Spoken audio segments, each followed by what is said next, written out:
होशियार, शहंशाह हिंद जलालुद्दीन मोहम्मद अकबर तशरीफ ला रहे हैं।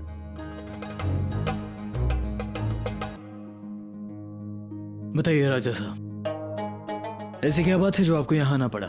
हुजूर, एक मुश्किल मसला आन पड़ा है। कैसा मसला? जहां तक हमें याद है इस रिश्ते को लेकर हम सारी बातें पहले ही साफ कर चुके हैं। आश्चर्य है शहंशाह, आपकी बेगम बिना आपकी जानकारी में आए दूसरे राज्यों में पत्र भेज रही हैं और वचन दे रही हैं कि वो ये संबंध नहीं होने देंगी। हमें और हमारी पुत्री को इस विवाह से कोई आपत्ति नहीं है, बल्कि आपके और हमारे बीच संबंध तय हुआ था। तो फिर बिना आपकी जानकारी में आए जोधा बेगम ने हमारी पुत्री को यह पत्र कैसे भेज दिया कि वो ये संबंध नहीं होने देंगी?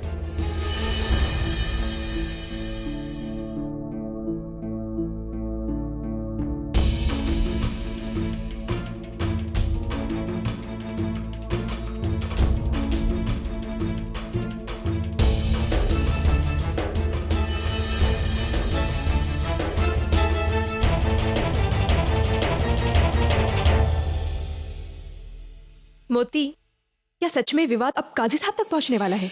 हाँ, केवल हमने नहीं, सबने सुना है। तख्त के गुरूर में ये मत भूलिएगा शहंशाह कि मजहबी मामलात में आपके ऊपर भी कोई है। अब मैं काजी साहब के पास जाऊंगा। शरीयत के हिसाब से आप गुनहगार हैं, आपको सजा दिलवाऊंगा मैं। बस बहुत हो गया। अब हमें शहंशाह से बात करनी होगी, चाहे वो सभा में हो, मंत्रणा कर रहे हो या फिर दीवाने खास में। उन्हें हमारी बात सुननी ही होगी। आपको कहीं भी जाने की जरूरत नहीं है जोधा बेगम, हम खुद यहाँ आ गए। हमें आपसे बहुत आवश्यक बात। पहले आप हमें ये बताएं कि बिना हमारी इजाजत के आपने वो खत भेजने की मांगत की कैसे, और कितना रुस्वा करेंगी आप हमें सबके सामने जोधा बेगम? शहंशाह, हमें आपसे पूछना है कि आपका किसी विवाहित स्त्री के साथ संबंध है? हम यहाँ सवाल करने आए हैं जोधा बेगम, जवाब देने नहीं आए। अब बताएं हमें कि जो रिश्ता हमने जोड़ा है उसे तोड़ने की हिमाकत आपने की कैसे? ये हमारे प्रश्न का उत्तर नहीं हुआ शहंशाह। आप हमें बताइए कि आपकी किसी विवाहित स्त्री के साथ संबंध है?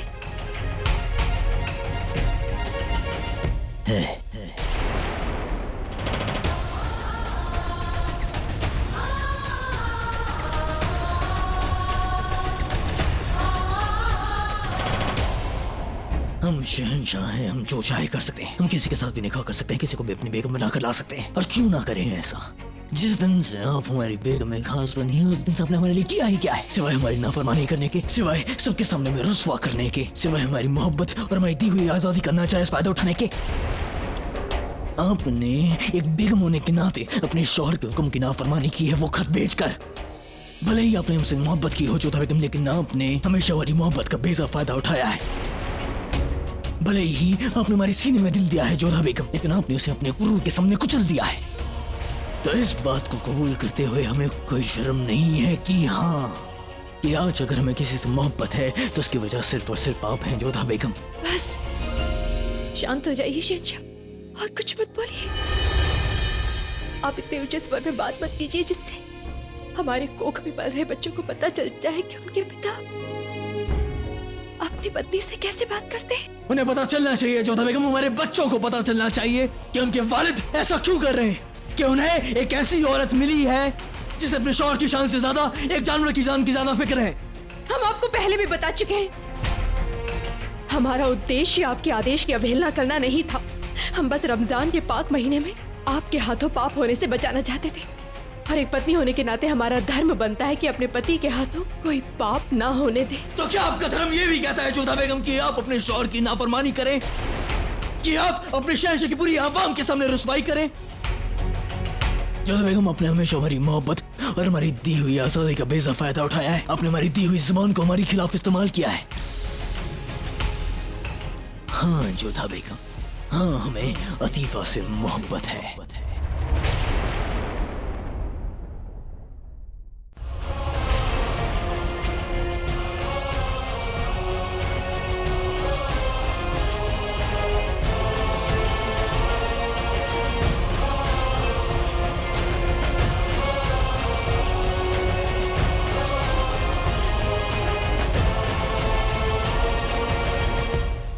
और हमें नहीं लगता है कि हमने कोई गलती की है जोधा बेगम, क्योंकि हमारी सबसे बड़ी गलती तो कुछ और है। आप जानती हैं हमारी सबसे बड़ी गलती क्या है? हमारी सबसे बड़ी गलती है कि हमने आपसे मोहब्बत की। हमारी सबसे बड़ी बेवकूफी है कि हमने आप पे भरोसा किया जोधा बेगम। हाँ, अपने भले ही हमारे सीने में दिल दिया हो और हमने खुशी खुशी से आपको सौंप दिया हो, लेकिन अब हमें लगता है कि आप उसके लायक नहीं हैं।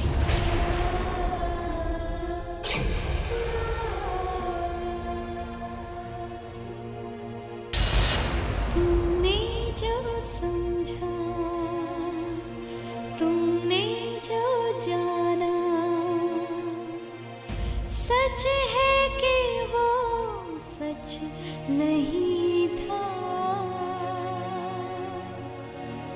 होठ सिले थे, कह नहीं पाई, ना रूठोगे ये यकीन था।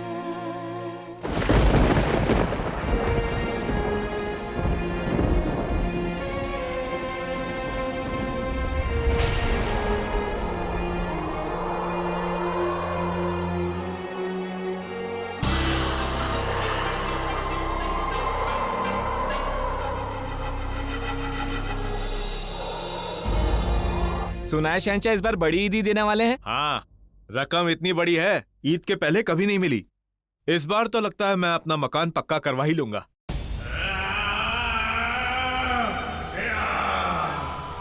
अब इसे क्या हुआ? जब देखो तब चीखता गुर्राता रहता है। चलो देखते हैं। चलो।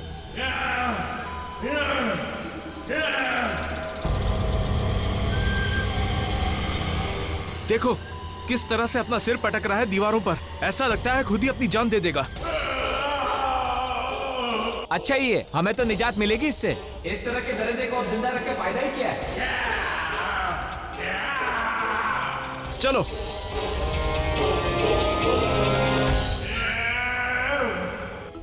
काजी साहब, ये शेख अमनुल्लाह खान है, आपसे मुलाकात के लिए सुबह से इंतजार कर रहे हैं। आदाब। आदाब, तशरीफ लाइए।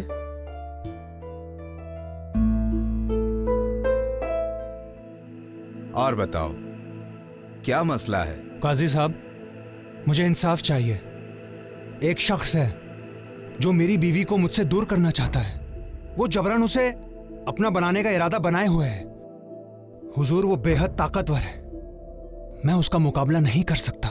इसलिए इंसाफ की उम्मीद लिए मैं आपकी पनाह में आया हूं। बेशक, किसी की बीवी को जबरन उससे दूर करना गुनाह है।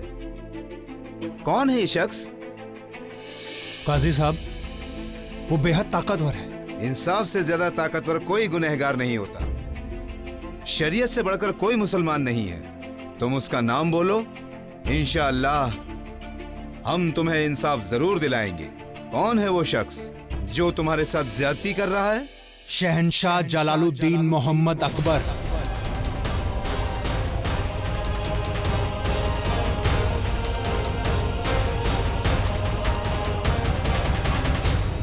हम तुम्हारी मुश्किल समझते हैं, मगर वो कोई आम शख्सियत नहीं है। बिना सबूत और गवाह के हम तुम्हारी कोई मदद नहीं कर सकते। हुजूर, सबूत मैं कहां से लेके आऊंगा? मुझ जैसे अदने आदमी के लिए शहंशाह के खिलाफ गवाही कौन देगा? हम कुछ नहीं जानते, मगर मुकदमा हुआ तो सबूत और गवाह पेश करने ही होंगे अमानुल्लाह खान। ठीक है। आदाब। आदाब।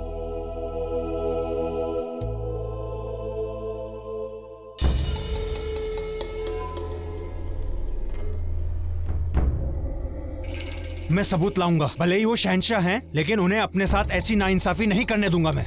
ये जलाल से इतना खफा क्यों है? आखिर मसला क्या है? सबूत तो लेके आऊंगा मैं।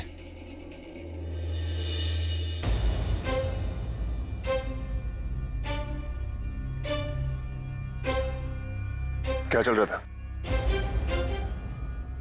जोधा बेगम, शब कद्र नेकी, रहम और मुआफी की रात है। पूरी रात अल्लाह की बंदगी की जाती है, नेकी और ज़कात की जाती है।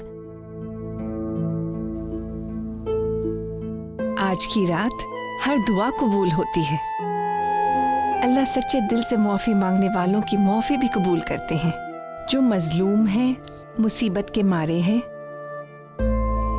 सच्चे दिल से दुआ करने पर अल्लाह उनकी मुश्किलात कम कर देते हैं।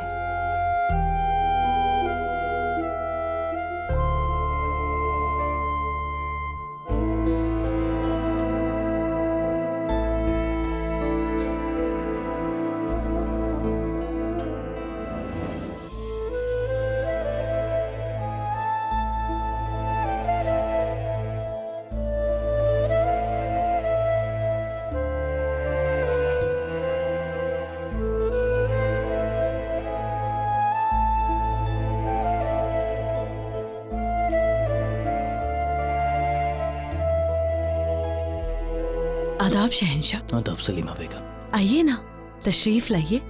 सलीमा बेगम, एक जरूरत मसलहत के लिए जा रहे थे, आपसे पर नजर पड़ी तो रुक गए। इजाजत चाहेंगे? जी, खुदा हाफिज।